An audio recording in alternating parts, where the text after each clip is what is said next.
ஆண்டவருடைய நாமம் மகிமைப்படுவதாக. இந்த வேதப்பாட வகுப்புக்கு வந்திருக்கிற உங்கள் யாவருக்கும் ஆண்டவராகிய இயேசு கிறிஸ்துவின் நாமத்தினாலே வாழ்த்துக்களையும் ஸ்தோத்திரங்களையும் தெரிவிக்கிறேன். ஆன்லைன் மூலமாக இந்த வேத பாடத்தை பார்க்கிற உங்களையும் ஆண்டவர் ஆசீர்வதிப்பாராக. ஒரு தொடர் வேதபாட சத்தியங்களை நாம் தியானித்து கொண்டு வருகிறோம். வெளிப்படுத்தின விசேஷம் 2ஆம் அதிகாரம் 5வது வசனத்தினுடைய பிற்பகுதியை நாம் தியானித்து கொண்டு வருகிறோம். அந்த பிற்பகுதி என்ன சொல்லுகிறது என்றால், இல்லாவிட்டால் நான் சீக்கிரமாய் உன்னிடத்தில் வந்து நீ மனம் திரும்பாத பட்சத்தில் உன் விளக்கு தண்டை அதனிடத்து நின்று நீக்கிவிடுவேன் என்று விளக்கு தண்டை குறித்து ஆண்டவர் சொல்லுகிற சத்தியத்தை நாம் தியானித்து கொண்டு வருகிறோம். கர்த்தருடைய பரிசுத்த நாமத்துக்கு மகிமை உண்டாகட்டும். விளக்கு தண்டு என்பது சபைக்கு அடையாளப்படுத்தியும் பேசலாம். அதை ஒரு விசுவாசியின் ஆவிக்குரிய வாழ்க்கையோடு அதை ஒப்புமைப்படுத்தி பேசலாம். அதை இயேசு கிறிஸ்துவோடும் அதை ஒப்புமைப்படுத்தி பேசலாம். ஆனால் கர்த்தருடைய சபையை குறித்து வேதம் சொல்லுகிறது, நீ மனம் திரும்பு, இல்லாவிட்டால் உன்னிடத்திலிருந்து நான் விளக்கு தண்டை என்ன செய்வேன், நீக்கி விடுவேன். விளக்கு தண்டு என்கிற அந்த காரியத்திலிருந்து நாம் கர்த்தருடைய வேதபாட சத்தியங்களை நாம் பார்த்து வருகிறோம். விளக்கு தண்டை குறித்து ஒரு குறிப்பிட்ட சத்தியத்தை நாம் கடந்த சில வேத பாடங்களில் நாம் தியானித்து வருகிறோம். அது என்னவென்றால், என்னாகமம் 8:4 நாம் பார்த்த வசனம் என்னவென்றால், கர்த்தர் மோசேவுக்கு காண்பித்த மாதிரியின் படியே அவன் குத்துவிளக்கை உண்டாக்கினான். ஒரு குத்துவிளக்கு நன்றாய் பிரகாசி தெரிய வேண்டுமானால் அது நம்முடைய இஷ்டத்திற்கு அதை செய்யக்கூடாது. அது கர்த்தர் காண்பித்த மாதிரியின் படியே அந்த குத்துவிளக்கு உண்டாக்கப்பட வேண்டும். அதுபோல நாம் எரிந்து பிரகாசிக்கிற ஒரு வெளிச்சமாய் நாம் இருக்க வேண்டுமானால் நம்முடைய மனதுக்கு தோன்றின, நம்முடைய சிந்தைக்கு தோன்றினபடி வாழக்கூடாது. கர்த்தர் நமக்கு என்ன மாதிரியை காண்பித்திருக்கிறாரோ அந்த மாதிரியின்படி வாழ்வோமானால் நாம் கர்த்தருக்காய் பிரகாசிக்கிறவர்களாக இருப்போம். அல்லேலூயா. அதுதான் யோவான் 13:14 ஆண்டவர் சொன்னார், ஆண்டவரும் போதகருமாகிய நானே உங்கள் கால்களை கழுவினது உண்டானால் நீங்களும் ஒருவருடைய கால்களை ஒருவர் கழுவ கடவீர்கள். அடுத்த வசனம் சொல்லுகிறது, நான் உங்களுக்கு செய்தது போல நீங்களும் செய்யும்படி உங்களுக்கு என்ன காண்பித்தேன், மாதிரியை காண்பித்தேன் என்று ஆண்டவர் சொல்லுகிறார். ஆகவே ஆண்டவர் நமக்கு என்ன மாதிரியை காண்பித்திருக்கிறாரோ அந்த மாதிரியின்படி நம்முடைய ஜீவியம் இருக்க வேண்டும் என்று சொல்லி நாம் தியானித்து கொண்டு வருகிறோம். ஆமென் சொல்லுங்க. அல்லேலூயா. அருமையான தேவனுடைய பிள்ளைகளே, இந்த மாதிரியான ஜீவியத்திற்கு நாம் கிதியோனை அடையாளப்படுத்தி நம் கர்த்தருடைய வார்த்தைகளை நாம் சிந்தித்து கொண்டு வருகிறோம். ஒருவேளை இந்த வேதபாட வகுப்பை நீங்கள் தற்செயலாக இன்றைக்குத்தான் கேட்கிறீர்களானால், இதற்கு முந்தின சோத்திரிக்கிற நாட்களிலே பேசின வேதபாட சத்தியங்கள் இருக்கிறது. நீங்கள் பைபிள் ஸ்டடின்னு சொல்லி உள்ளே போனீங்கன்னு சொன்னால், நம்முடைய சோத்திரிக்கிற MPA சர்ச் பாண்டியில் உள்ளே போனீங்கன்னா நீங்கள் அந்த தொடர் செய்திகளை எடுக்க முடியும். அதில் நியாயாதிபதிகள் 7:17 அதில் தான் நம்ம தியானிச்சுட்டு வரோம். என்னென்னா, கிதியோன் சொல்கிறாரு, நான் செய்வதை பார்த்து அப்படியே நீங்களும் செய்யுங்கள். இதோ நான் பாளையத்தின் முன்னணியில் வந்திருக்கும்போது நான் எப்படி செய்கிறேனோ அப்படியே நீங்களும் செய்யுங்கள் என்று கிதியோன் தனக்கு முன்னாக இருக்கிற 300 பேருக்கு கிதியோன் மாதிரியாக இருக்கிறான். நாம என்ன சொல்லுங்க பாருங்க, ஒரு மாதிரியாக நாமும் அப்படி தான் இருக்கணும். நம்முடைய குடும்பத்துக்கு நாம மாதிரியாக இருக்கணும்.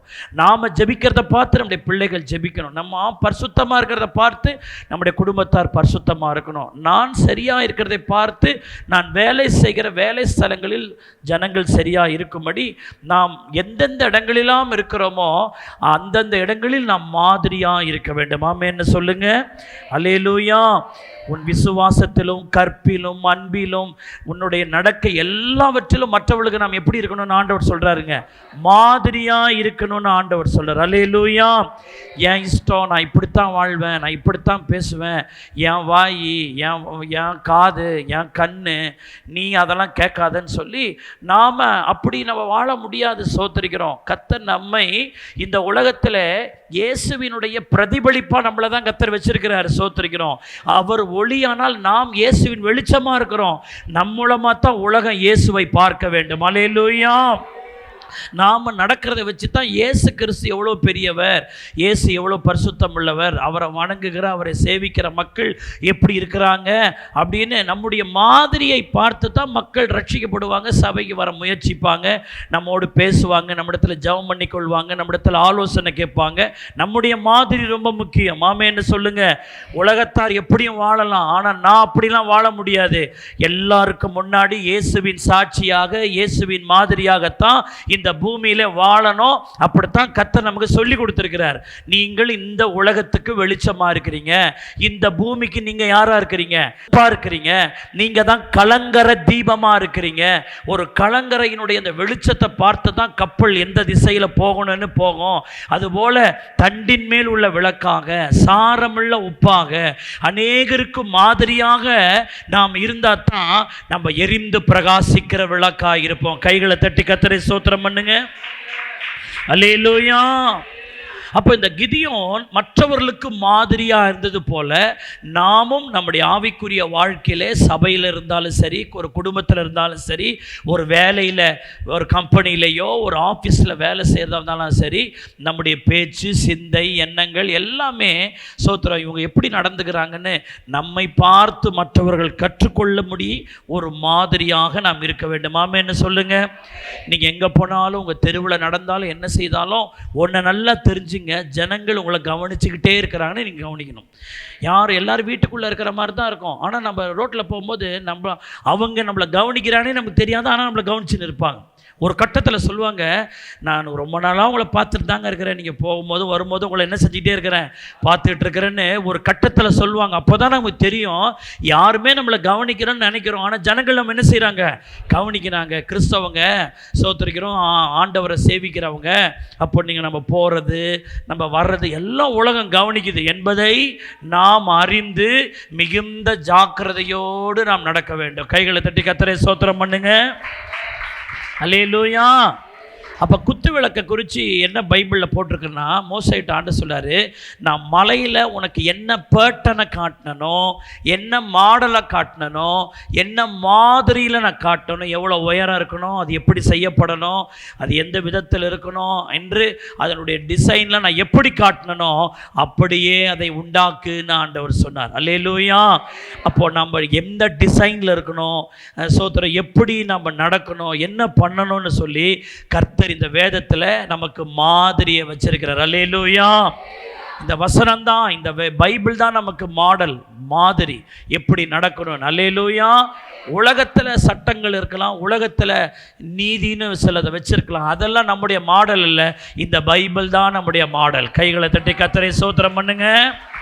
அல்லேலூயா.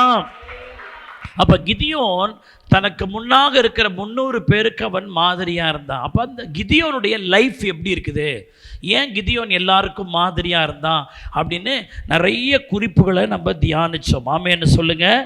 அல்லேலூயா. கடைசியாக சோத்திரம் நம்ம தியானித்த பைபிள் ஸ்டடியில் அவன் தேவ சத்தம் கேட்கிறவன் என்ற குறிப்போடு நான் முடித்தேன்னு நான் நினைக்கிறேன். அப்படி தானே சோத்திரம்? தேவ சத்தம் என்ன செய்கிறவன்? கேட்கிறவன். இப்போ தேவ சத்தம் கேட்குறவங்க தான் மற்றவங்களுக்கு எப்படி இருக்க முடியும்? மாதிரியாக இருக்க முடியும். சோத்திரிக்கிறோம். நிறைய குறிப்புகளை பார்த்தோம். அதில் கடைசியாக தேவ சத்தம் கேட்பவன். எத்தனை பாயிண்ட் பார்த்துருக்கிறோம் நம்ம இது வரைக்கும்? முதலாவது மென்மையான உத்தரவு சொல்லுகிறவன் என்ற ஒரு பார்த்தோம். ரெண்டாவது சுய மகிமை என்ன செய்யாதவன், தேடாதவன் சொல்லி பார்த்தோம். மூணாவது விசுவாச முள்ளவன் என்று பார்த்தோம். அதுக்கப்புறம் வழிகாட்டுபவன் அப்படின்ற ஒரு குறிப்பை பார்த்தோம். அதற்கு பிறகு உடைந்த உள்ளம் உள்ளவன், தன்னை தாழ்த்துகிறவன், சோத்திரிக்கிற ஒரு பணிவிடைக்காரனை போல நடந்து கொள்ளுகிறவன் என்று நாம் பார்த்தோம். அதற்கு பிறகு நம்ம பார்த்த விஷயம் என்னன்னு சொன்னால், அருமையான தேவனுடைய அவர் விசுவாசம் உள்ளவர்னு சொல்லி என்ன செய்தோம்? பார்த்தோம். சோத்திரிக்கிறோம்.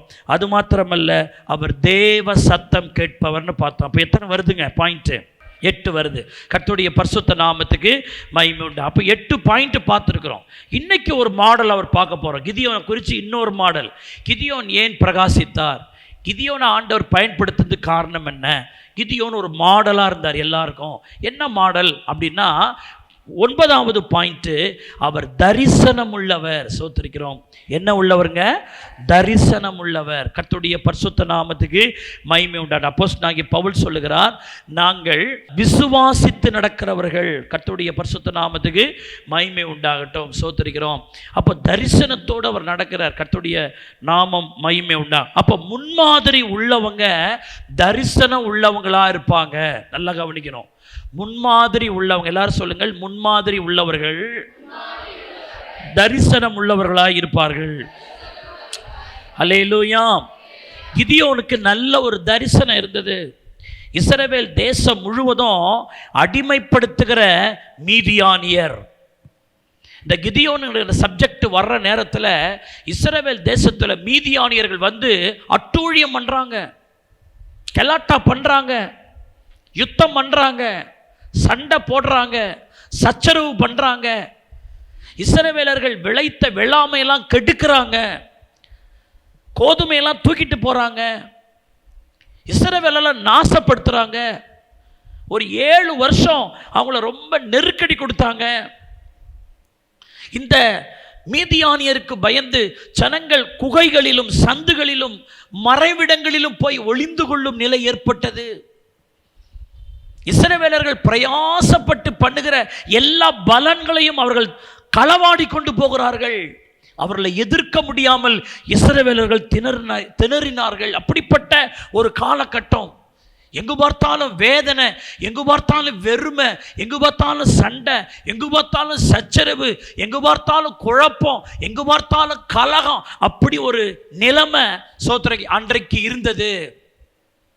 சில நேரம் நம்முடைய லைஃப் கூட அப்படி இருக்கும். சோத்திரிக்கிறோம்.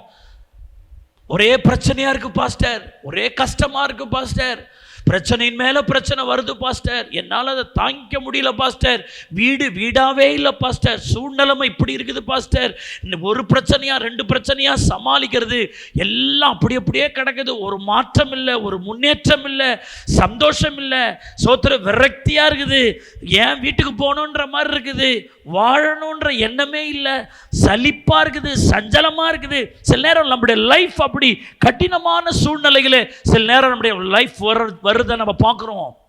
அந்த மாதிரி தேசமே அப்படி இருந்த ஒரு காலகட்டத்தில், பிரச்சனை நிறைந்திருந்த காலகட்டத்தில் கிதியோன் ஒரு பலிபீடம் கட்டுகிறார். நியாயாதிபதிகள் 6:24 நீங்க பார்த்தீங்கன்னா, அங்கே என்ற அந்த வசனம் தொடங்குகிறது. எங்கே? அங்கே பிரச்சனை இருக்கிற அங்கே, கஷ்டம் இருக்கிற அங்கே, துன்பம் இருக்கிற அங்கே, சச்சரவுகள் இருக்கிற அங்கே, எதிராளிகள் வந்து சூறையாடி போய்கொண்டிருக்கிற அங்கே, வேதனைகளும் வம்புகளும் இருக்கிற அங்கே கிதியோன் கர்த்தருக்கு ஒரு பலிபீடத்தை கட்டி அதற்கு யெகோவா ஷாலோம் என்று பெயரிட்டான். சமாதானம் துளி அளவு கூட இல்லாத இடத்தில் கர்த்தருக்கு ஒரு பலிபீடம் கட்டி என்ன பேர் வைக்கிறான்? யெகோவா ஷாலோம். சமாதானமே இல்லாத இடத்தில் என்ன பேர் வைக்கிறான்?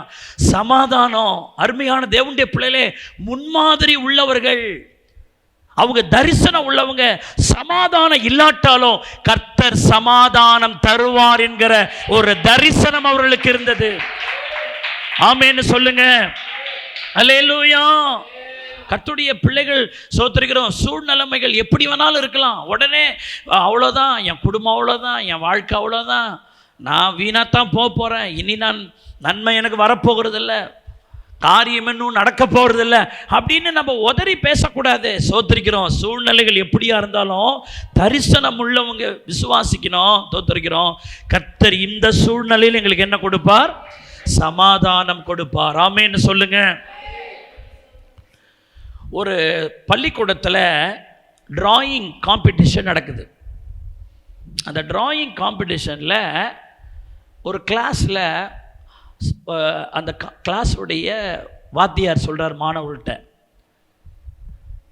நீங்கள் ஒரு படம் வரைஞ்சி எடுத்துகிட்டு வரணும். என்ன படம் அப்படின்னு?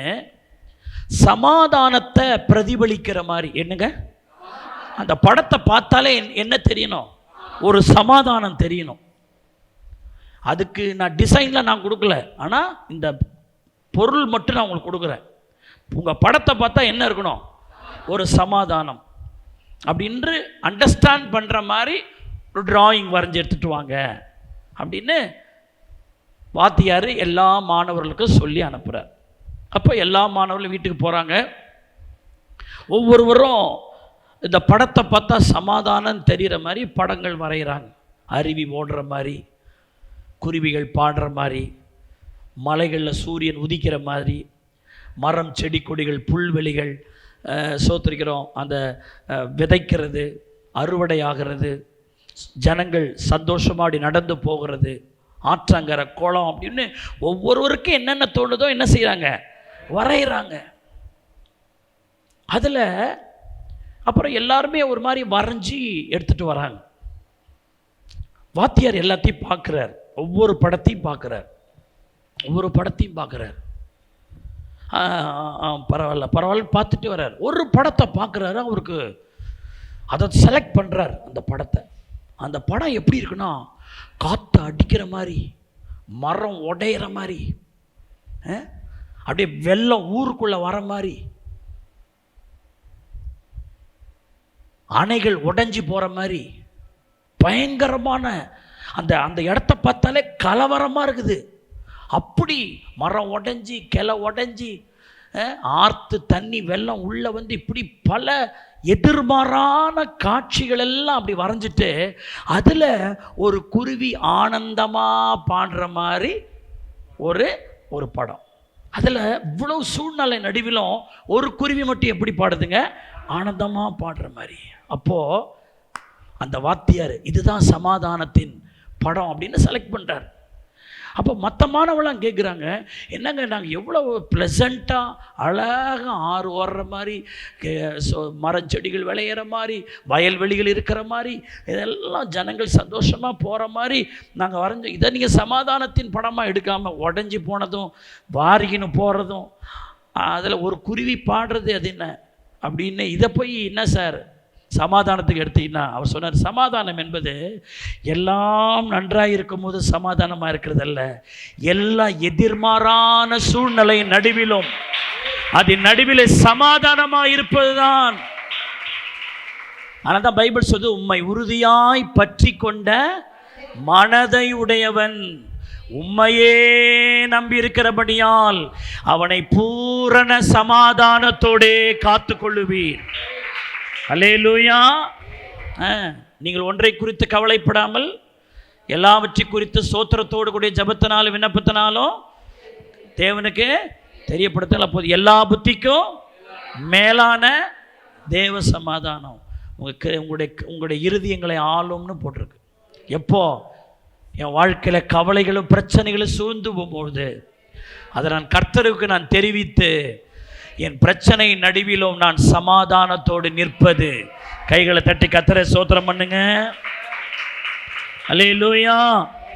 அப்போ இவர் பாருங்க, எதிர்மாறான ஒரு சூழ்நிலையில ஆண்டவருக்கு ஒரு பலிபீடம் கட்டுறாருன்னா அவருடைய உள்ளம் எப்படி இருக்கு பாருங்க. எல்லாம் ஓடுது, எல்லாம் செதறி ஓடுது, ஊர் உள்ளேயே இல்லை. அப்படியெல்லாம் போயிட்டு இருக்கும்போது ஒரு மனிதன் மட்டும் எதை கண்டும் பயப்படாமல் கர்த்தர் ஒரு பலிபீடம் கட்டி, அந்த பலிபீடத்தில் சோத்திர கர்த்தர் எனக்காக யுத்தம் செய்வார்லாம் பலிபீடம் கட்டல, கர்த்தர் என்னுடைய சமாதானம். ஆமென்னு சொல்லுங்க. அல்லேலூயா. இந்த சமாதானம் என்கிற அந்த வார்த்தைக்குள்ள நிறைய ஆசீர்வாதம் உள்ள இருக்கு. நான் இன்னும் நிறைய சொல்கிறேன், சிலதை மட்டும் குறித்து கொள்ளுங்க. இந்த சமாதானம் அப்படின்னா அது முழுமையான ஆசீர்வாதம்னு அர்த்தம். அது சோத்திரம். அப்புறம் அது இந்த சமாதானம் என்ற வார்த்தைக்குள்ளே தெய்வீக பாதுகாப்பு இருக்குது. சமாதானம் என்கிறது தெய்வீக குணங்களை காட்டுது. சமாதானம் என்பது பொருளாதார செழிப்பை காட்டுது.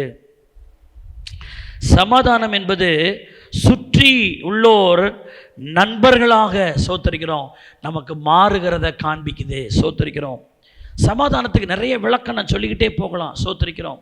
அருமையான தேவனுடைய பிள்ளைகளே, இந்த பலிபீடத்தை பிரச்சனைகளின் நடுவிலே அவர் என்ன பலிபீடம் கட்டினாருங்க? ஒரு பலிபீடம் கட்டி அதற்கு தரிசனத்தோடு என்ன பேர் வைக்கிறாருங்க? யெகோவா ஷாலோம்னு பேர் வைத்தாரு. அவர் அப்படி வச்சது சோத்திரிக்கிறோம் 6ஆம் அதிகாரம் 24 வச்சாரு. ஆனால் நியாயாதிபதிகள் 8:28 சொல்லுது, தேசமானது கிதியோனின் நாட்களில் 40 வருஷம் அமைதலாயிருந்தது. அல்லேலூயா. தரிசனம் நடக்குதா நடக்கலீங்களா? கலவரமாக இருந்த அந்த இடம் கிதியோனின் நாட்களில் 1 வருஷம் 2 வருஷம் இல்லை, எத்தனை வருஷம் அதுக்கப்புறம் அமைதல் இருந்ததுங்க? 40 வருஷம் அமைதல் இருந்தது. அவர் எதை தரிசனத்தோடு பார்த்தாரோ, எதை தரிசனத்தோடு எண்ணி பேர் வைத்தாரோ, அப்படியே சமாதானம் அந்த தேசத்தில் குடியிருந்தது. ஆமென்னு சொல்லுங்க. அல்லேலூயா. தரிசனம் இல்லாத கண்கள், சோத்திரிக்கிறோம், தரிசனம் இல்லாதவங்க கண்கள் இல்லாத குருட்டு வழிகாட்டிகள். ஒரு கர்த்தருடைய பிள்ளை, நீங்கள் ஒரு பெற்றோராக உங்கள் வீட்டில் இருக்கிறீங்கன்னா, நீங்கள் அந்த தரிசனம் உள்ளவங்களா பிள்ளைகளை நடத்தணும். சோத்திரிக்கிறோம். பிள்ளைகளை ஜெபிக்க வைக்கிறது, பிள்ளைகளை எதெல்லாம் சொல்லிக் கொடுக்கணுமோ அதை சொல்லிக் கொடுக்கறது, இதெல்லாம் தரிசனம் உள்ள பெற்றோர்கள் செய்வாங்க. என் காலத்துக்கு பிறகு என் பிள்ளைகள் அப்படி நடக்கணும். சும்மா இன்னைக்கு இருக்கிற நிலைக்கு நடத்துறது இல்லை. தரிசனத்தோடு, ஆண்டவரே எங்கள் குடும்பத்தை குறித்து உம்முடைய தரிசனம் என்ன, என் பிள்ளைகள் குறித்து உம்முடைய தரிசனம் என்ன, அந்த தரிசனத்தோடு நடக்கிறவங்க தான் எல்லாருக்கும் மாதிரியாக இருக்க முடியும். மத்தேயு 15:14 சொல்லுது, அவர்கள் குருடருக்கு வழிகாட்டுகிற குருடராக இருக்கிறாங்க. ஒரு குருடன் எப்படி ஒரு குருடனுக்கு வழிகாட்ட முடியும், எப்படி மாதிரியாக இருக்க முடியும்? கொஞ்சம் யோசிச்சு பாருங்க. நானே குருடனாக இருக்கிறேன், எனக்கே தரிசனம் இல்லை, எனக்கே ஒன்றும் தெரில, நான் இன்னொருத்தவனுக்கு எப்படி மாதிரியாக இருக்கிறது? சொல்லிட்டு ஆண்டவர் சொல்றாரு, குருடனுக்கு குருடன் வழிகாட்டினால் இருவருமே எங்கே விழுவாங்க? குழியில் விழுவாங்களே. எனக்கும் தரிசனம் இல்லை, உனக்கும் தரிசனம் இல்லை, நான் என்னமோ எல்லாம் தெரிஞ்ச மாதிரி நான் நடத்தலாம். எப்படி ஒரு குருடனுக்கு வழிகாட்டினார், 2 பேரும் எப்படி குழியில் விழுவாங்களோ, அந்த மாதிரி தான் தரிசனம் இல்லாத கண்கள் உள்ளவன் யாருக்குமே மாதிரியா என்ன செய்ய முடியாது? இருக்க முடியாது. கிதியோனுக்கு ஒரு தரிசனம் இருந்தது, சமாதான தரிசனம். ஆமென். என் தேசம், அவரு இந்த தரிசனம் உள்ளவங்க பிரச்சனைகள் தான் இருக்கும், ஆனால் அது நடுவில் ஆண்டவர் கொடுக்க போகிறத சமாதானத்தை அந்த கண்கள் பார்க்கும். அந்த கண்களோடு தான் அதுக்கு பேர் வைக்கிறது. சோத்திரிக்கிறோம். வரப்போகிற அந்த தரிசனத்தை, அந்த வரப்போகிற அந்த காரியத்தை முன்கூட்டியே பார்க்கிற அந்த தரிசன கண்கள். ஆமென்னு சொல்லுங்க. அல்லேலூயா. ஆகவே இந்த சமாதானம் ரொம்ப முக்கியம்.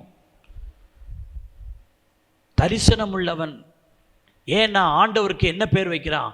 யெகோவா ஷாலோம்.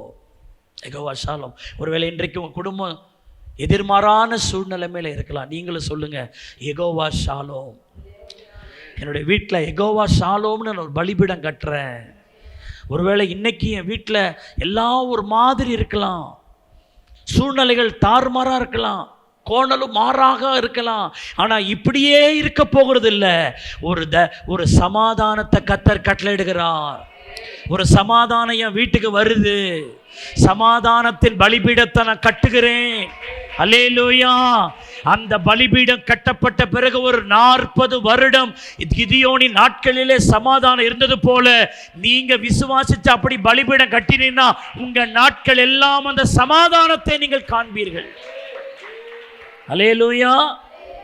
தேவனோடு சமாதானம் என்பது தேவனுக்குள்ளும் சமாதானமாய் இருப்பதையும் தேவன் தெரிந்தெடுத்த ஜனத்தோடு நாம் சமாதானமாய் இருப்பதை காட்டுது. நல்லா கவனிக்கணும். எல்லாரும் சொல்லுங்கள், சமாதானம் என்பது தேவனோடு சமாதானம் என்பது மட்டுமல்ல, தேவன் தெரிந்தெடுத்த ஜனத்தாரோடும் சமாதானமாயிருப்பதை காட்டுகிறது.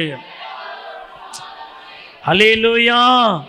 அப்ப தேவனோடு சமாதானம் என்கிறது தேவனுக்குள் சமாதானம், தேவ ஜனத்தோடு சமாதானம். தேவ ஜனத்தோடு நாம் கசப்பையும் வைராக்கியத்தையும் வைத்துக்கொண்டு நான் கர்த்தரோடு சமாதானமாக இருக்கிறேன் என்று யாராகிலும் சொல்வார்களானால் அவர்கள் மனிதருக்கு வேடிக்கை காட்டுகிறவர்களாக, தேவனுக்கு வேதனை கொடுக்கிறவர்களாக இருப்பாங்க. கொஞ்சம் கவனிக்கணும். அவங்க மற்றவர்களுக்கு மாதிரியாலாம் இருக்க முடியாது.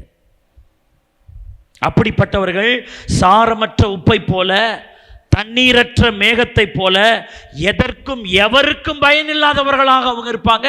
அந்த விசுவாசி, அந்த பிரதர், அந்த சிஸ்டர் யாருக்குமே மாதிரியா இருக்க முடியாது. தேவனுக்குள்ள சமாதானம் இருக்கிறவங்க தேவ ஜனத்தாரோடு எப்படி இருப்பாங்க?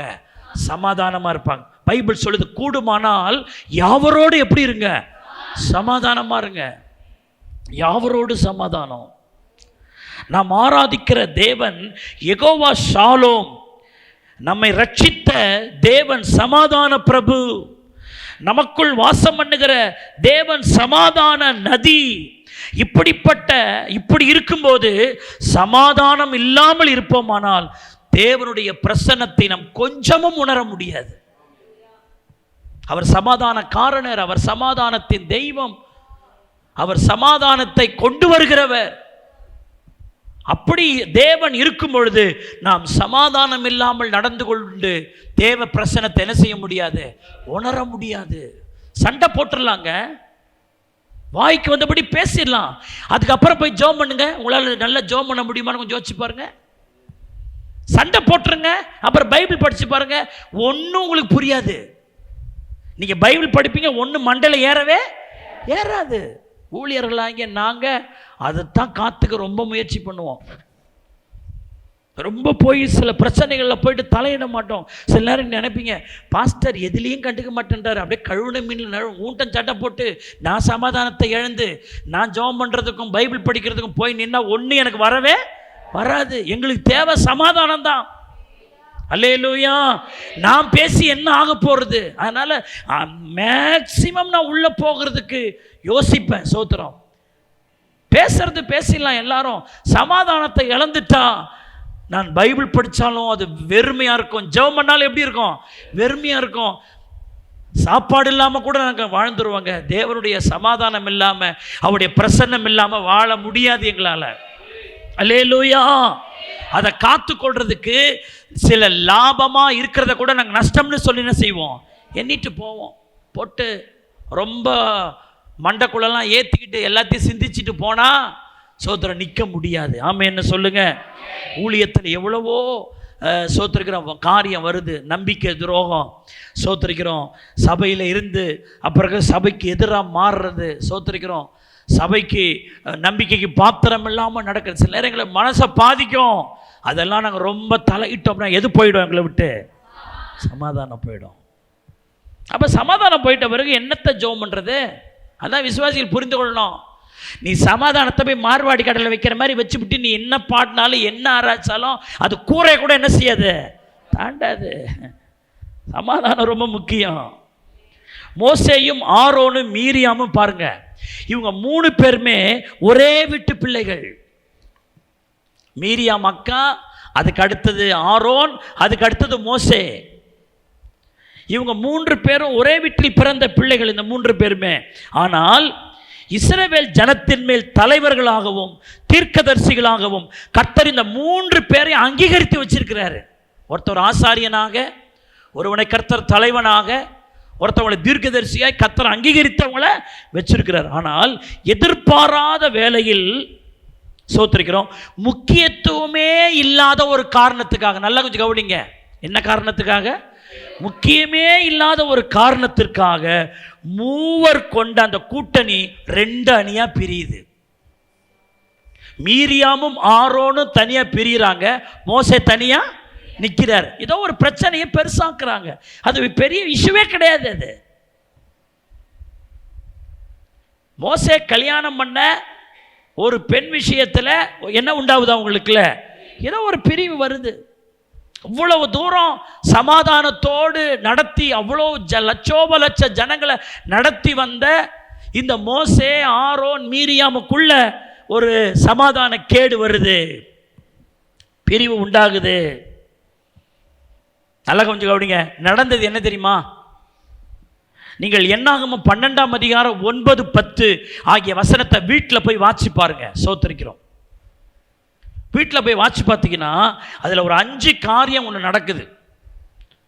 அந்த ஒன்றா இருந்தவங்க 3 பேர் ஒன்றா இருந்தவங்க 2 பேர் ஒரு அணியாக, ஒருத்தவங்க ஒரு அணியாகவும் பிரிஞ்சாங்க பாருங்க. மோசேக்கு விரோதமாக ஆரோனும் மீரியாமும் பேசுனாங்க பாருங்க.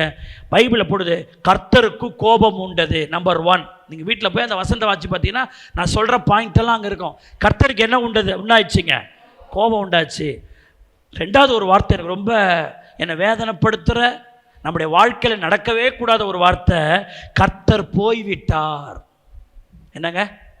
கூடவே இருந்த கர்த்தர் போய்விட்டார். இந்த சண்டை போட்டுக்கின்னு சச்சரவு போட்டுன்னு இந்த பிரிஞ்சு போய்கின்னு ஒரு மனதை காத்து கொள்ளாமல் இருக்கிறவனுடைய விஷயத்தெல்லாம் இதெல்லாம் நடக்கும். கர்த்தர் கோபம் பட்டார். கர்த்தர் என்ன செய்தார்? போய்விட்டார். மேகம் கூடாரத்தை விட்டு நீங்கி போயிற்று. மேக சம்பமாய் அக்கினி சம்பமாய் அவர் இல்லாட்டி நம்மளால முன்னேறவே முடியாது. ஆனால் மேக ஸ்தம்பம் மேகம் எதை விட்டு போய்விட்டது? கூடாரத்தை விட்டு நீங்கி போய்விட்டது. மீரியாம் குஷ்டரோகியானாள். இதில் இன்னொரு விஷயத்தை நான் சொல்கிறேன், நல்லா கொஞ்சம் கவனிக்கணும். என்னாகமம் 12:15 நீங்கள் வீட்டில் போய் வாட்சி பாருங்க. மீரியாம கொஞ்ச நாள் பாளையத்தை விட்டு தூரமாக இருக்கும்படி சொல்லிட்டாங்க. இருக்குதா பைபிளில்? மீரியாம் எங்கே இருக்கணும்? பாளையத்தை விட்டு, அந்த தேவ பிரசன்னத்தை விட்டு எங்கே போயிருக்கணும்? வெளியே போயிடணும். பைபிளில் போட்டிருக்கிறது, மீரியாம் திரும்ப பாளையத்துக்குள் வரும் வரைக்கும் ஜனங்கள் பிரயாணம் பண்ணாதிருந்தார்கள். பிரயாணம் தடைப்படுகிறது, முன்னேற்றம் இல்லை. போய்கொண்டிருந்தவங்க பிரயாணம் ஸ்ட்ரக்காய் நிற்குது. வீட்டில் ஒருத்தர் சமாதானத்தை கேட உண்டாக்குனா நம்முடைய வீட்டுக்குள்ளே இத்தனை 5 காரியமும் நடக்கும். முன்னேற்றம் இருக்காது.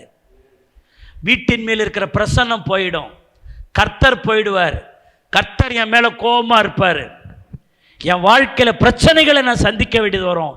இதெல்லாம் எதுக்காகனா, சமாதான கேடு எங்கெல்லாம் வருகிறதோ அங்கெல்லாம் இந்த அடையாளம் நடக்கும் என்பதை சபையாருக்கு எச்சரிப்பாய் சொல்லுகிறேன். ஆகவே நான் சொல்கிறேன், இப்பேற்பட்ட நான் என் கௌரவத்தை நிலநாட்டணும் என்கிறதுக்காக நான் பேசின பேச்ச பின்வாங்க மாட்டேன், நான் சண்டை போடுவேன்னு சொல்லி நான் இவ்வளவு பெரிய நஷ்டத்தை நான் தேடிக்கொள்வதற்கு விட நான் சமாதானமாய் போவது நல்லது. நல்ல கைகளை தட்டி சத்தியம் புரிஞ்சவங்க ஆமென்னு சொல்லுங்க. ஹல்லேலூயா. நான் சண்டை போட்டு சோத்தரிக்கிறான், அவனை திட்டி இவனை திட்டி நான் என்னத்தை சாதிக்க போகிறேன்? கொஞ்சம் யோசிச்சு பாருங்க. ஆண்டவர் போயிட்டா உங்களுக்கு நல்லதா? ஆண்டவர் கோவப்பட்டா வாழ்க்கையில் நன்மை நடக்குமா? மேகம் என்கிற ஸ்தம்பங்கள் நம்ம விட்டு போயிட்டா எப்படி இருக்கிறது? நம்முடைய வாழ்க்கையின் பிரயாணம் தடைபடுமே. நம்ம என்ன செய்வோம்? அப்போ சமாதானம் என்பது ரொம்ப முக்கியம். அருமையான தேவனுடைய பிள்ளைகளே, நான் இன்னொரு சம்பவத்தை கூட உங்களுக்கு காண்பிக்கிறேன் பாருங்க. இது ஒரு பாசிட்டிவான ஒரு சம்பவம். இது யாக்கோப்பு தன்னுடைய தகப்பனை விட்டு ஓடிட்டான். அப்பா அம்மாவே சொல்லிட்டாங்க, டே உங்கள் அண்ணங்காரவனை எங்கேயும் வெட்ட தேடுறான், ஒரே நாளில் 2 பிள்ளைகளை நாங்கள் இழக்க விரும்பலை, நீ எங்கேயாவது போய் காப்பாற்றிக்கோ. ஈசாக்கும் ரெபேக்கான்னு சொன்னதுனால யாக்கோப்பு வீட்டை விட்டு போயிட்டாரு. அருமையான தேவனுடைய பிள்ளைகளே, ஒரு நாள் அவன் திரும்பி வருவான் தம்பிக்காரன், அப்போ நான் பார்த்துக்கிறேன் அப்படின்னு அண்ணனாகிய ஏசா கொக்கரித்து கொண்டிருக்கிறான். 20 வருஷம் கழிச்சு யாக்கோப்பு தன் தாயகம் திரும்ப வருகிறான். யாக்கோப்புக்கு நேரிட்டது என்ன அப்படின்னா, அருமையான தேவனுடைய பிள்ளைகளே, அவன் திரும்பி வர்றத சோத்திரிக்கிறோம் ஏசா கேள்விப்படுகிறான். இதுக்கிடையில அவன் ஆண்டவருடைய சமூகத்தில் போய் என்ன பண்றான்? ஜெபம் பண்றான். ஸ்தோத்திரிக்கிறோம். ஜெபம் பண்ணிட்டு அவர் ஏசாவை எதிர்கொண்டு வர்றார். பைபிள் சொல்லுது, இவனை பார்த்தா வெட்டணும் குத்தணும்னு தெரிஞ்சுக்கிட்டு இருந்த ஏசா யாக்கோப்பினுடைய கழுத்தை பிடித்து கொண்டு, கொலை செய்ய கழுத்தை பிடிக்கல, முத்தமிடுவதற்கு என்ன செய்தான்? கழுத்தை பிடித்து முத்தமிட்டான். கொலை பண்ணுவேன்னு சொல்லி கங்கணம் கட்டினவன் எப்படி கட்டி பிடிச்சி முத்தம் கொடுத்தான்? அந்த மாற்றம் எப்படி வந்துச்சு அவனுக்கு? ஏசாவுக்குள்ள இந்த மாற்றம் எப்படி வந்துச்சு அப்படின்னு கேட்டால், தன்னை பகைக்கிற, தன்னை சிதைக்க நினைக்கிற அண்ணனுக்கு முன்பாக, நல்லா கொஞ்சம் கவனிக்கணும், அப்படி அந்த பிளானோட வந்த அண்ணனுக்கு முன்பாக யாக்கோப்பு நடப்பித்த மிக சிறப்பான செயல்பாடுகளை நீங்க பார்க்கலாம். ஆதியாகமத்தின் புஸ்தகம் 33வது அதிகாரம் அதனுடைய 3வது வசனத்தை பாருங்க. தான் அவர்களுக்கு முன்னாக நடந்து போய் 7 விசை தரை மட்டும் குனிந்து வணங்கி தன் சகோதரனை கிட்டி சேர்ந்தான். அந்த மாடலை பார்த்தீங்களா? அண்ணன் தம்பிங்க எப்படி நடந்துக்கிட்டான்னு. என்னை வெட்டுறவன் குத்துறவன்ட்டு அவன் சொல்லிக்கிட்டு இருந்தான். பாத்திரம் ஒரு கை அப்படின்னு யாக்கோப்பு எண்ணல. யாக்கோப்புக்கு இப்போ தேவை தேவ சமாதானம். அந்த தேவ சமாதானம் தான் எனக்கு தேவைன்னு அவன் எப்போ உணர்ந்தானா, அதுக்கு முந்தின அதிகாரத்தில் அவன் ஜெபித்த ஜபம் யாக்கோப்புக்குள் ஒரு மாற்றத்தை உண்டாகி, நம்ம சண்டையோடு இருக்கக்கூடாது, அண்ணன்ட்ட எப்படி போயிடணும், சமாதானமாக போயிடணும். இந்த ஜபம் பண்ணுறவங்க ஈஸியான சமாதானத்துக்குள்ளே வந்துடுவாங்க. இந்த ஜெபிக்காதது, பைபிள் ஒழுங்காக வாசிக்காதது, தேவனோடு நல்ல கனெக்டிங்கில் இல்லாதது தான் அப்படியே பிடிச்சின்னு வம்பு இழுத்துக்கினே இருக்கும், ரப்பர் மாதிரி. நல்ல ஜெபிக்கிறவங்க, பைபிள் ரீடிங் வாசிக்கிறவங்களால ரொம்ப காலெல்லாம் அவங்களால சமாதானம் இல்லாமல் வாழவே முடியாது. ஏன்னா அவங்களுக்கு ஜபமும் பைபிளும் ரொம்ப முக்கியம். கைகளை தட்டி கர்த்தரை ஸ்தோத்திரம் பண்ணுங்க. ஹல்லேலூயா. ஒரு ஜெபிக்கிற விசுவாசி, ஒரு வேதம் வாசிக்கிற விசுவாசி, தேவனுடைய உறவு இல்லாமல் என்னால் இருக்க முடியாது என்கிற விசுவாசி ரொம்ப காலம் சண்டையிலேயே அவங்களால வாழ முடியாது. அவங்க இன்னொருத்தவங்களுக்கு மாதிரியாகவும் இருக்க முடியாது. ஜெபம் பண்ணா இல்லையா முந்தின அதிகாரத்தில் பாருங்க, கொஞ்சம் யோசிச்சு பாருங்க. 7 விசை தரை மட்டும் குனிந்து வணங்கி தன் சகோதரனை கிட்டி சேர்ந்தான். தவறு யார் மேல் என்பது முக்கியம் அல்ல. இது அதெல்லாம் பார்க்கல. நான் என்ன பண்ணேன், நான் செஞ்சது என்ன? நீ ஒரு நாள் பசியாக வந்த, நீ தான் சொன்ன இந்த சேஷ்ட புத்திர பார்க்க எனக்கு என்னத்திற்கு, எனக்கு பசியாக இருக்கிறத கூட நீ கேட்ட, நீ தான் வம்பா என்கிட்ட கொடுத்த. நான் என்ன தப்பு பண்ணேன்? இந்த பக்கம் பார்த்தீங்கன்னா அம்மா தான் என்னை உன்ன மாதிரி ட்ரெஸ் பண்ணி என்னை கொண்டு போய் என்ன செஞ்சிச்சு, நிறுத்திச்சு. நான் போய் உன் ஆசீர்வாதத்தை வாங்கலன்னு ஒரு பேசணும்னா பேசலாமா பேசக்கூடாதா? அந்த பேச்செல்லாம் அவன் பேசலை. யார் பக்கம் நியாயம் இருக்குது, யார் பக்கம் நீதி இருக்குன்னு அவங்க வம்பெல்லாம் அவன் பேச்சுவார்த்தைக்கு தயாராக இல்லை. எனக்கு இப்போ என்ன வேணும்? இப்போ சமாதானம். என் சகோதரனோடு எனக்கு என்ன வேணும்? சமாதானம். அந்த சமாதானத்தை பாருங்க.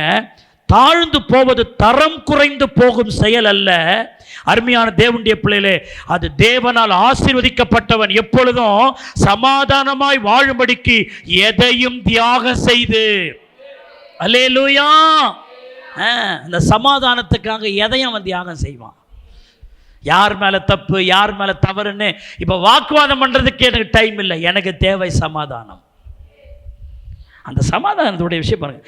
7 விசை தரை மட்டும் குனிஞ்சு, 1 வருஷம் குனிஞ்சு, அப்புறம் இன்னும் கொஞ்சம் தூரம் போய் 2 வருஷம் குனிஞ்சு, 3 அப்படி குனிஞ்சு தான் அவன் கிட்டி சேர்ந்தானான். அப்படி தான் பைபிளில் போட்டிருக்கு. சோத்திரிக்கிறோம். நல்ல அந்த வசனத்தை பாருங்க. தான் அவர்களுக்கு முன்னாக நடந்து போய் 7 விசை தரை மட்டும் குனிந்து வணங்கி தன் சகோதரனை கிட்டி சேர்ந்தான். அல்லேலூயா. இந்த சம்பவத்துக்கு அப்புறம் தான் பைபிளில் என்ன போட்டு பாருங்க, அடுத்த வசனம். அப்பொழுது ஏசா எதிர்கொண்டு ஓடி வந்து அவனை தழுவி அவன் கழுத்தை கட்டிக்கொண்டு அவனை முத்தம் செய்து இருவரும் அழுதார்கள். ஒரு சமாதானம் இருக்குதான் வந்துச்சா, வரலையா? நெடுநாள் சமாதானம், நெடுநாள் பகை இப்போது என்னவாய் மாறிவிட்டது? சமாதானத்துக்குள் மாறிவிட்டது. ஆமென்னு சொல்லுங்க. அப்ப முன்மாதிரியா இருக்கிறவன் சமாதானத்துக்கும் புத்திக்குவான். அவன் தான் முன்மாதிரி உள்ளவன். அவங்க சோத்திரம் பண்ணா நான் சோத்திரம் பண்ணுவேன். அவங்க பிரைஸ்லான்னு சொன்னால் நான் என்ன சொல்லுவேன்? பிரைஸ்லாடு சொல்வேன். அவங்க சொல்கிற வரைக்கும் காத்திருந்து நீ 2வது சொன்னால் நீ முன்மாதிரியான விசுவாசி அல்ல. அவர்கள் சொல்லுகிறதுக்கு முன்னாக நீயே முந்திக்கொண்டு சொன்னால் நீங்கள் தான் முன்மாதிரியான விசுவாசி. சத்தியம் புரிஞ்சவங்க ஆமே என்ன சொல்லுங்க. அல்லேலூயா. அருமையான தேவனுடைய பிள்ளைகளே, சுகம் இல்லையா, சுபிட்சியம் இல்லையா, சுற்றம் பிரிகிறதா? சற்றேன்னு நீங்கள் சிந்திக்கணும், சிந்தித்து பார்க்கணும். ஏன் இந்த பிரச்சனைலாம் ஏன் வருது? உன் வாழ்க்கையில் ஏன் இந்த போராட்டம் வருது? எவரோடாகிலும் எதற்காகிலும் கசப்பு வைராக்கியமோ நான் வச்சிருந்தேனா அப்படின்னு பாருங்க. உங்கள் உள் மனம் சொல்லுமாயின் உடனே அதை சரி செய்து கொள்ளுங்கள். ஐயோ என் கௌரவம் என்ன வருது? இல்லை, நான்லாம் மனசில் வச்சது தான்னா அது தேவ பிள்ளை இல்லை, அது உங்கள் அப்பா உன் சந்ததியில் வந்த குணம். அது உங்கள் அப்பா அப்படி இருந்திருக்கலாம், உங்கள் அப்பாவுக்கு அப்பா அப்படி இருந்திருக்கலாம், குடும்ப வகையில் இருந்திருக்கலாம். சோத்திருக்கிறோம். அது இயேசுவின் பிள்ளையா இருக்கிற எனக்கு வரக்கூடாது. சோத்திருக்கிறோம். நான் என்னைக்கு ரட்சிக்கப்பட்டேனோ அப்போது மாம்சத்தின்படி எங்கள் அப்பாவுக்கு பிள்ளை இல்லை, நான் ரட்சிக்கப்பட்ட நாள்லேருந்து இயேசுவின் பிள்ளையா நான் மாறிட்டேன். அந்த இயேசுவின் சுபாவம், இயேசுவினுடைய குணம், இயேசுவினுடைய சிந்தை, இயேசுவினுடைய காரியம் தான் எனக்குள்ள வரணும். அல்லேலூயா. சத்துருக்களை நேசிப்பது, என்னை துன்பப்படுத்துவர்களுக்காக ஜெபம் பண்ணுவது, என்னை சபிக்கிறவர்களை என்ன செய்வது? ஆசீர்வதிவது. பரலோகத்தில் இருக்கிற உங்கள் பிதா பூரண சர்க்குணராக இருக்கிறது போல நீங்களும் எப்படி இருக்கணும்? பூரண சர்க்குணராக இருக்கணும். ஆமென்னு சொல்லுங்க. அல்லேலூயா. யார் மேலேயாச்சும் பகைமையோடு கூட நாம் தொடர்ந்து அதிலேயே பிரயாணம் பண்ணிக்கொண்டு நாம் ஜெபம் பண்ணிக்கொண்டு வேதம் வாசிக்கிறேன்னு சொன்னால் அது சரியானதல்ல. இயேசு மலை பிரசங்கத்தில் என்ன சொன்னார்? மத்தேயு சுவிசேஷம் 5வது அதிகாரம் அதனுடைய 23வது வசனத்தில் இயேசு சொன்னார், ஆகையால் நீ பலிபீடத்தில் உன் காணிக்கையை செலுத்த வந்து உன் பேரில் உன் சகோதரனுக்கு குறை உண்டென்று அங்கே நினைவு கூறுவாயாகில், அங்கே தானே பலிபீடத்திற்கு முன் உன் காணிக்கை வைத்துவிட்டு போய் முன்பு உன் சகோதரனோடு என்னவாகி ஒப்புரவாகி பின்பு வந்து உன் காணிக்கை என்ன செய்ய? செலுத்து. இதான் ஆண்டவர் நமக்கு சொல்லி கொடுத்துருக்கிறார். உலகம் வேற மாதிரி நமக்கு சொல்லி கொடுக்கும். நீ அமைதியாரு, அவனா வழிக்கு வருவான்னு அவன் சொல்லுவான். இது உலகத்தின் ரீதி. ஆனால் ஆண்டவர் எனக்கு அப்படி சொல்லலை. நீ போ, நீ ஒப்புரவாகு, நீ சமாதானமாயிரு. அதுக்கு பிறகு உன் அன்பை பார்த்து அவன் என்னத்துக்கு வருவான்? சமாதானத்துக்கு வருவான். சில நேரம் இப்படி இருக்கும், பாஸ்டர் நான் சமாதானத்துக்கு போகிறேன், ஆனால் அவங்க விலகி போகிறாங்க. அதை பற்றி நீ கவலைப்படாத, உன் ரத்த பழியை கழிச்சிக்கோ, நீ சமாதானமாவே இரு. அவன் பகையா இருந்தா அவன் தேவனுக்கு அவன் கணக்கு சொல்லிக்குவான். ஆனா நீ கணக்கு சொல்லாதபடிக்கு உன் சைட நீ சமாதானத்தை கூட காத்துக்கோ. ஹல்லேலூயா, ஹல்லேலூயா. அப்படியானால் இந்த மத்தேயு 5:23 வசனத்தின்படி பார்த்தால், வசனத்தின்படி தேவனுடைய ஆசீர்வாதமோ அபிஷேகமோ அங்கீகாரமோ நமக்கு கிடைக்க வேண்டுமாயின் சமாதானம் உள்ளவர்களாய் நாம் இருக்க வேண்டும் என்பதை இந்த வசனங்கள் நமக்கு காட்டுகிறது. நீ ஒப்புரவாகி அப்புறம் காணிக்கை நீ செலுத்து, நான் உன்னை ஆசீர்வதிப்பேன், உன்னை அங்கீகரிப்பேன், எல்லாம் நான் பண்ணுவேன் அப்படின்னு ஆண்டவர் சொல்றார். அப்போ யெகோவா ஷாலோம் என்று கிதியோன் பலிபீடம் கட்டினது போல நாமும் ஒவ்வொருவரும் கர்த்தருக்குள் சமாதானம் என்கிற பலிபீடத்தை நம்முடைய வாழ்விலும் நாம் கட்ட வேண்டும். ஆமென்னு சொல்லுங்க. அல்லேலூயா. எப்படி பிரச்சனையின் நடுவிலே அவர் சமாதானம் என்கிற பலிபீடத்தை கட்டி சமாதானத்துக்கு சோத்திர காரணமாக இருந்தாரோ, அதுபோல எதிர்மாறான சூழ்நிலையிலும் நாம் என்ன பலிபீடம் கட்ட வேண்டும்? சமாதானம் என்கிற பலிபீடம். ஒரு 5 விஷயத்தை சொல்லி நான் வேகமாக சொல்லி இந்த செய்தியை நான் முடிக்கிறேன். இந்த யெகோவா ஷாலோம்னு பேர் வச்சார்ல, யெகோவா ஷாலோம். இந்த யெகோவா ஷாலோம் அப்படின்னு சோத்திரிக்கிறோம் சொன்னா, அதை சோத்திரிக்கிறோம் ஜெகோவா இஸ் மை பீஸ். இல்லை, ஜெகோவா இஸ் மை பீஸ், கர்த்தர் என்னுடைய சமாதானம். அல்லேலூயா. இந்த ஷாலோம் என்கிற எபிரேய வார்த்தைக்கு 5 அர்த்தம் இருக்குது. ஷாலோம் என்ற வார்த்தைக்கு அதில் 1 நோ வார் நோ ப்ராப்ளம். தமிழில் சொல்லுகிறேன் அருமையானவர்களே, சண்டை பிரச்சனைகள் எதிரிகள் இல்லாத வாழ்க்கை சமாதானம். எதிரிகளின் இடையூறு இல்லாத வாழ்க்கை, எதிரிகள் இடையூறு இல்லாத வாழ்க்கை வாழும் பொழுது அப்பொழுது நம்முடைய உள்ளத்தில் உண்டாகும் தெய்வீக அமைதியே தேவன் தருகிற சமாதானம். அதே பிரச்சனையோடு சண்டைகளோடு இடையூறுகளோடு இருந்தால் அந்த மனசில் சமாதானமே இருக்காது. இல்லை, எல்லாரும் இந்த வார்த்தை சொல்லுங்கள், எதிரிகளால் இடையூறு இல்லாத வாழ்க்கை வாழும் பொழுது அப்போது என்னுடைய உள்ளத்தில் உண்டாகும் தெய்வீக அமைதியே தேவன் தருகிற சமாதானம். இதுதான் இந்த ஷாலோம் என்ற வார்த்தைக்குள் இருக்கிற ஒரு அர்த்தம். 1 ராஜாக்கள் 5:4 நீங்கள் வாட்சி பார்த்தீங்கன்னா, அங்கே சாலமோனின் நாட்களில், ஆனாலும் இப்பொழுதோ என் தேவனாகிய கர்த்தர் எங்கும் எனக்கு என்ன தந்தார்? இளைப்பாறுதல் தந்தார், விரோதியும் இல்லை, இடையூறும் இல்லை. அதான் சமாதானம். நீங்கள் இந்த சாலமோனுடைய லைஃப்பை நீங்கள் பார்த்தீங்கன்னா 1 ராஜாக்கள் 4ஆம் அதிகாரம் 24, 25 2 வருஷத்தை பாருங்கள். நதிக்கு இப்புறத்தில் இருக்கிற திப்சா முதற்கொண்டு ஆசா மட்டுமுள்ள வைகள் எல்லாவற்றையும், நதிக்கு இப்புறத்தில் உள்ள சகல ராஜாக்களையும் ஆண்டு வந்தான். அவனை சுற்றிலும் எங்கும் என்ன இருந்ததுங்க? சமாதானம் இருந்தது. சாலமோனுடைய நாளெல்லாம் தான் துவங்கி பெயர்சபா மட்டும் யூதாவும் இஸ்ரவேலும் அவரவர் தங்கள் தங்கள் திராட்சை செடியின் நிழலிலும் தங்கள் தங்கள் அத்திமரத்தின் நிழலிலும் எப்படி குடியிருந்தார்கள்? சுகமாய் குடியிருந்தார்கள். சமாதானமான வாழ்க்கை தானே இது. கொஞ்சம் யோசிச்சுப்பார். இதுதான் அந்த ஷாலோம் என்ற வார்த்தைக்கு அர்த்தம். No war, no problem. சோதரம்.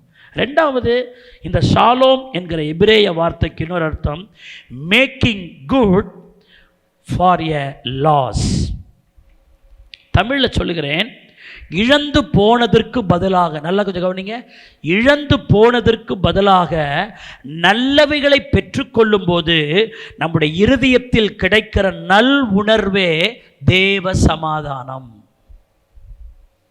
ஒரு பொருளை நம்ம இழந்து போயிட்டாங்க, இழந்ததை விட இன்னும் பெட்டராக ஒன்று நமக்கு கிடைச்சிது அப்படின்னு சொன்னால், நான் இழந்ததை விட ரொம்ப நல்லதான ஒன்றை நான் பெற்றுக்கொள்வேனானால் அந்த நேரத்தில் என் இருதயத்தில் உண்டாகிற நல் உணர்வே தேவனுடைய சமாதானம்.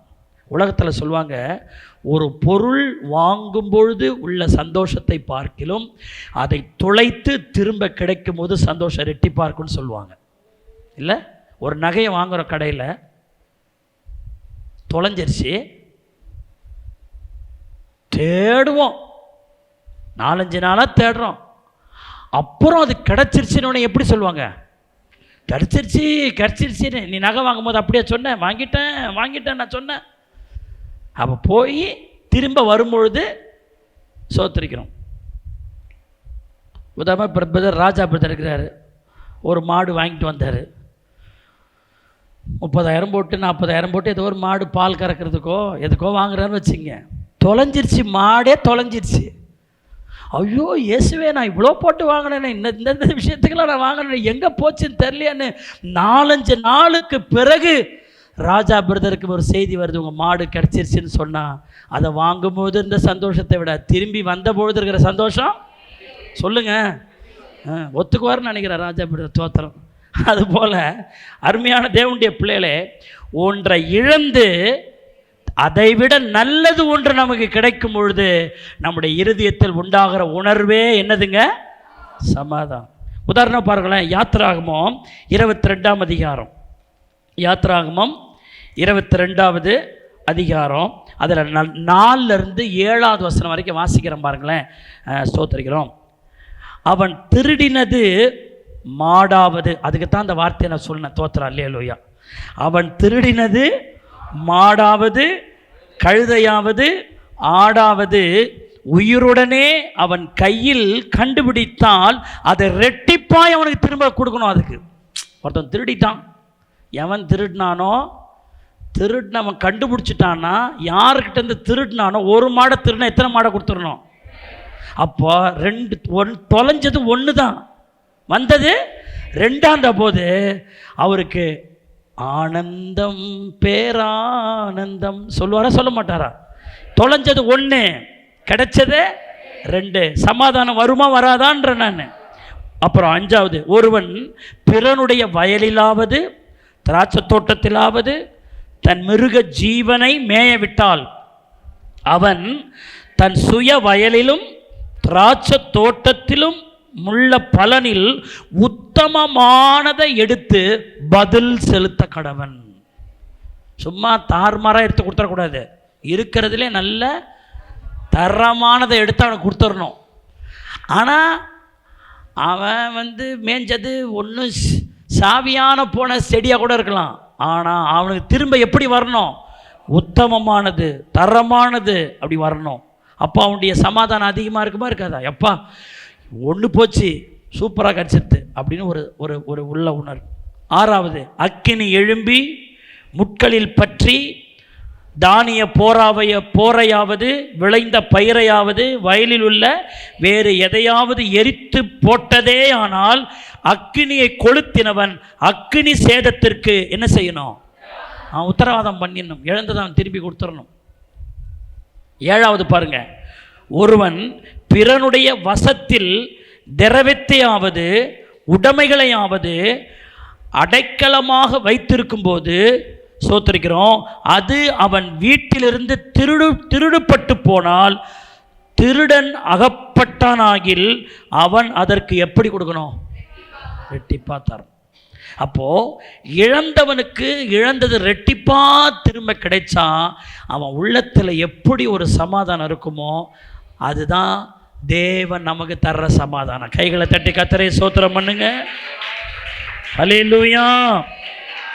நீங்கள் வேதத்தில் பாருங்கள், 1 சாமுவேல் 30ஆம் அதிகாரம் 18 20 அப்புறம் 26 ஆகிய வசனம் தான் வாசி பார்த்தீங்கன்னா சோத்திரிக்கிறோம். இங்கே தாவீது எல்லாத்தையும் இழந்துட்டான். ஆனால் இழந்தாலும் இழந்த எல்லாவற்றையும் ஒன்று விடாமல், சிறிதும் பெரிதும் ஒன்று விடாமல் எல்லாவற்றையும் அவன் என்ன செஞ்சிட்டான்? திருப்பி கொண்டது மட்டுமல்ல, அவன் சத்துருக்களின் கொள்ளையிலிருந்தும் சிலதை திருப்பிக்கினான். அவன் இழந்ததை விட அதிகமாகவே என்ன செய்தான்? அவன் திருப்பி கொண்டான். அப்படியானால் அப்பான்னு அவனுக்கு வந்திருக்குமா வந்திருக்காதா? கொஞ்சம் வச்சு பாருங்கள். இன்றைக்கு ஒரு வேளை சோத்திரம் நாம் இழந்த ஆசீர்வாதத்தை விட சோத்திரம் நமக்கு வர்ற ஆசீர்வாதம் ரெட்டிப்பாக இருக்கும்போது இந்த உள்ளத்தில் ஒரு உணர்வு ஏற்படும் பாருங்க. அதான் ஷாலோம். அப்படி ஒரு சமாதானத்தை கர்த்தர் நமக்கு தர்றார். கைகளை தட்டி கர்த்தரை ஸ்தோத்திரம் பண்ணுங்க. அல்லேலூயா. ஷாலோம் என்ற எபிரேய வார்த்தைக்கு இன்னொரு அர்த்தம் வெல்ஃபேர் ஆஃப் யுவர் லைஃப். சோத்திரிக்கிறோம். சரீரத்தில் சுகத்தோடும் ஆரோக்கியத்தோடும் இருக்கும்போது நமக்குள் உண்டாகும் மன அமைதியே தேவனுடைய சமாதானம். இந்த சமாதானத்தெல்லாம் வருது. சோத்திரம். சரீரத்தில் சுகத்தோடும் ஆரோக்கியத்தோடு இருக்கும்போது நமக்குள் உண்டாகும் மன அமைதியே தேவனுடைய சமாதானம். அதாவது நிறைய விஷயம் கூட சொல்லலாம். உன் அலங்கத்திற்குள்ளே சமாதானமும் உன் அரண்மனைகளுக்குள்ளே சுகம் இருப்பதாங்க. பெரும்பாடுள்ள ஸ்திரியை கூட 12 வருஷமாக அவள் சரீரத்தில் சுகமே இல்லை, வேதனை, வலி, உடம்பே குலைஞ்சு போச்சு. ஆனால் தேவனிடத்தில் வந்தால் அவருடைய சரீரத்தை தொட்டால் அந்நேரமே அவருடைய சரீரத்தின் ஊரல் என்ன செய்தது? நின்று விட்டது. பைபிளில் சொல்லுது, உன் விசுவாசம் உன்னை ரட்சித்தது, சமாதானத்தோடு போ. அல்லேலூயா. 12 வருஷம் உடம்புல ஆரோக்கியமே இல்லை. இப்போ என்ன வந்துருச்சுங்க? உடம்புல ஆரோக்கியம் வந்துருச்சு. அந்த சுகமும் ஆரோக்கியமும் வந்ததனால் அப்படியே உள்ளத்தில் வந்த அந்த சமாதானமே தேவன் கொடுக்கிற சமாதானம். ஆமென்னு சொல்லுங்க. அல்லேலூயா. ஆதியாகமம் 43வது அதிகாரம் சோத்திரிக்கிறோம் 27வது வசனம். சோத்திரிக்கிறோம் 28வது வசனத்தை பாருங்கள். 43 ஆதியாகமம் 43 27 28 ஆகிய வசனத்தை பாருங்கள். அப்பொழுது அவர்கள் சுக செய்தியை விசாரித்து, நீங்கள் சொன்ன முதிர் வயதான உங்கள் தகப்பன் சுகமாக இருக்கிறாரா, அவர் இன்னும் உயிரோடு இருக்கிறாரா என்று அவரிடத்தில் விசாரித்தான். அதற்கு அவர்கள், எங்களுடைய தகப்பனாராகிய உமது அடியான் எப்படி இருக்கிறாருங்க? சுகமாக இருக்கிறார். இன்னும் எப்படி இருக்கிறார்? உயிரோடு கூட இருக்கிறார் என்று சொல்லி குனிந்து வணங்கினார். ஆகவே சரீர சுகத்தோடும் ஆரோக்கியத்தோடு இருக்கும்போது நமக்குள்ள ஒரு மன நிறைவு இருக்கும்ல, அதுக்கு பேர் தான் சமாதானம். ஆமென்னு சொல்லுங்க. ஷாலோம் என்கிற எபிரேய வார்த்தைக்கு இன்னொரு வார்த்தை முழுமையான, ஹோல், முழுமையான. அப்படி அர்த்தம் என்னென்னா, நமது ஆவி, ஆத்மா, சரீரம் ஆகிய சகலவற்றையும் மனித வாழ்வில் எல்லா பகுதியிலும் சகலமும் கிடைக்கும்போது நமது மனது மண்டலத்தில் உண்டாகும் அமைதலுள்ள திருப்தியே தேவனின் சமாதானம். ஆவி, ஆத்மா, சரீரம் இந்த மூன்றிலும் சோத்திரிக்கிறோம் சகலமும் அவனுக்கு கிடைக்கும் பொழுது அவனுடைய மனது மண்டலத்தில் உண்டாகிற மன அமைதியே என்னதுங்க? சமாதானம். ஆமென்னு சொல்லுங்க. உபாகமம் 27வது அதிகாரம் அதனுடைய 6வது வசனம் 7வது வசனத்தை பாருங்கள். உபாகமம் 27 6வது வசனம் 7வது வசனம். நீ உன் தேவனாகிய கர்த்தரின் பலிபீடத்தை முழு கற்களாலே கட்டி அதன் மேல் உன் தேவனாகிய கர்த்தருக்கு சர்வாங்க தகன பலிகளையும் சமாதான பலிகளையும் இட்டு உன் தேவனாகி கர்த்தருடைய சன்னதி புசித்து எப்படி இரு? சந்தோஷமாயிரு. அல்லேலூயா. இது அதை பார்த்தோம்ல, சங்கீதம் 147:14, யோவான் 14:27 ஆகிய வசனங்கள் எல்லாம் பார்க்கும்போது இந்த சமாதானத்துக்குரிய வார்த்தைகளை நீங்கள்லாம் பார்க்கலாம். ஆவியிலும் ஆத்மாவிலும் சரத்துக்கும் தேவையான அனைத்தும் நமக்கு கிடைக்கும் பொழுது உண்டாகிற மன அமைதி என்னதுங்க? சமாதானம். கடைசியாக ஒன்று சொல்கிற டைம் இல்லை, அதனால் வேகமாக போகிறேன். ஷாலோம் என்கிற இப்ரேய வார்த்தைக்கு பெர்ஃபெக்ட், உத்தம இருதயம், அது ஒரு சமாதானம். அதாவது தேவனை முழு இருதயத்தோடு நேசிப்பதால் உண்டாகும் சுத்த மனசாட்சியில் கிடைக்கும் ஆறுதலே தேவனின் சமாதானம். எல்லாரும் சொல்லுங்கள், முழு இருதயத்தோடு கர்த்தரை நேசிப்பதனால் உண்டாகும் சுத்த மனசாட்சியில் கிடைக்கிற ஆறுதலே தேவனுடைய சமாதானம். அல்லேலூயா, அல்லேலூயா. அந்த உத்தம இருதயம், சோத்திரிக்கிறோம், அந்த உத்தம இருதயம் இருந்தால் அது நமக்கு ஒரு பெரிய என்னதுங்க? சமாதானம். 1 நாளாகமம் 29வது அதிகாரம், 1 நாளாகமம் 29ஆம் அதிகாரம் அவனுடைய 19வது வசனத்தை பாருங்கள். என் குமாரனாகிய சாலமோன் உம்முடைய கற்பனைகளையும் உம்முடைய சாட்சிகளையும் உம்முடைய கட்டளைகளையும் கை கொள்ளும்படி இவைகள் எல்லாவற்றையும் செய்து நான் ஆயத்தம் பண்ணின இந்த அரண்மனை கட்டும்படி அவனுக்கு உத்தம இருதயத்தை என்ன செய்யும்? தந்தருளும் என்றான். அவனுடைய மகனுக்கு என்ன இருதயத்தை தந்தரணுமா? உத்தம இருதயம். அந்த உத்தம இருதயம் அவனுக்கு வரப்போய்த்தான் அவன் ஆண்டவர்கிட்ட ஞானத்தை கேட்டான். அதனால் சாலமோனின் வாழ்க்கை எப்படி இருந்ததுங்க? சமாதானமாக இருந்தது. கைகளை தட்டி ஆமென்னு சொல்லுங்க. அல்லேலூயா. ஆனால் சாலமோன் என்னைக்கு அந்த உத்தம இருதயத்தை இழந்தானோ அப்போவே அந்த சமாதானம் பிற்காலத்தில் போயிடுச்சு. அதனால தான் தாவீது கூட சொல்லுகிறார், எப்பொழுது என் வீட்டுக்கு வருவீர் உத்தம இருதயத்தோடு நான் நடந்து கொள்வேன். என் வீட்டுக்கு நீங்கள் எப்போ வருவீங்க ஆண்டவரே? உத்தம இருதயத்தோடு நான் நடந்து கொள்ளுகிறேன். ஆமென்னு சொல்லுங்க. அதனால தான் அந்த ஆபிரகாமை பார்த்து சொன்னார், நான் சர்வ வல்லமை உள்ள தேவன், எனக்கு முன்பாக நடந்து கொண்டு என்னவாயிரு? உத்தமனாயிரு. தம்மை பற்றி உத்தம இருதயத்தோடு கூட இருக்கிறவர்களுக்கு தம்முடைய வல்லமை விளங்க பண்ணும்படி அவருடைய கண்கள் பூமி எங்கே என்ன செய்து கொண்டிருக்கிறது? உலாவி கொண்டிருக்கிறது. ஆமென்னு சொல்லுங்க.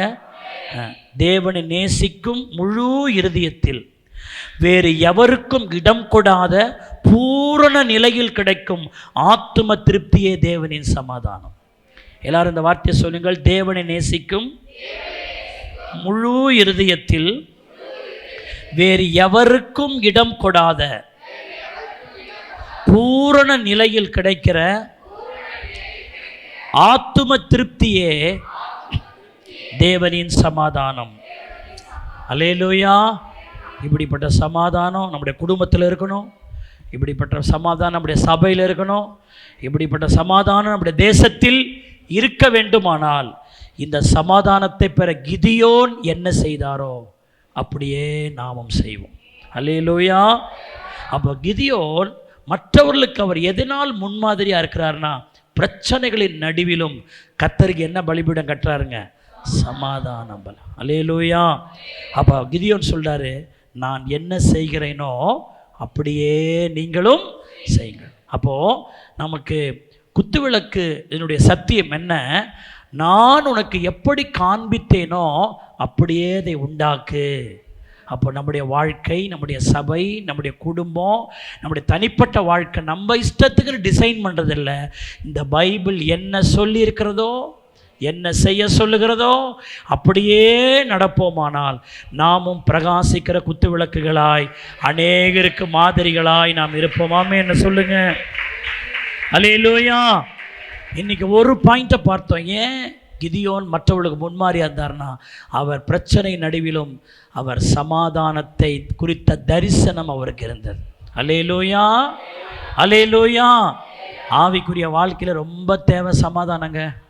சமாதானம் இல்லாமல் நீங்கள் என்ன பண்ணாலும் ஒன்றும் நடக்க போகிறதில்ல. சமாதானம் ரொம்ப முக்கியம், அதை காத்துக்கணும். சோத்திரிக்கிறோம். அவங்க தான் மற்றவங்களுக்கு யாராக இருக்க முடியும்? முன்மாதிரியாக இருக்க முடியும். ஆமேன். நம்ம எல்லாரும் கண்களை மூடுவோம், கர்த்தரை நோக்கி பார்க்கலாம்.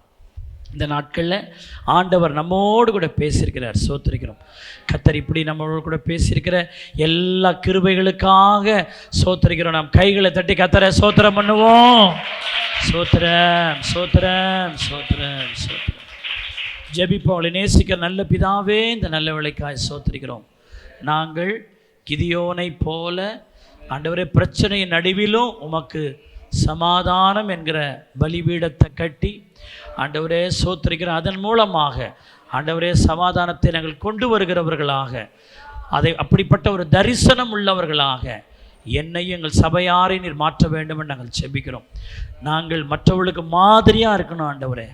சாலமோ அந்த கிதியோனின் இந்த மாதிரி எங்கள் மாதிரியாக இருக்கும்படி ஒப்பு கொடுக்குறோம். இந்த செய்தியை கேட்ட ஒவ்வொருவரையும் ஆசீர்வதிப்பீராக.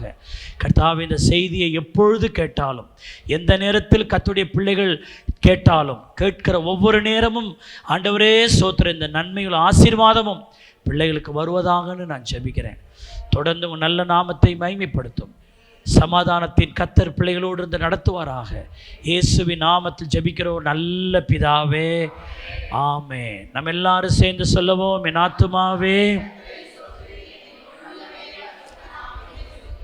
என் ஆத்துமாவே கர்த்தரை ஸ்தோத்திரி.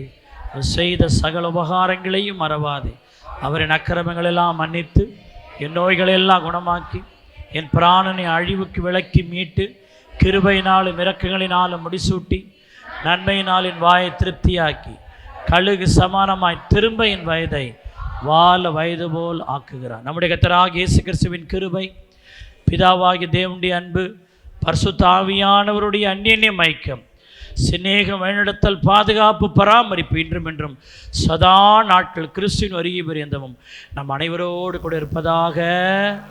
அல்லேலூயா, அல்லேலூயா, அல்லேலூயா. தேவனுடைய சமாதானம் உங்களுக்குள் என்றைக்கு எப்பொழுது இருக்கும்படி கர்த்தர் உங்களை ஆஸ்வதிப்பாராக. ஆமேன், ஆமேன், ஆமேன்.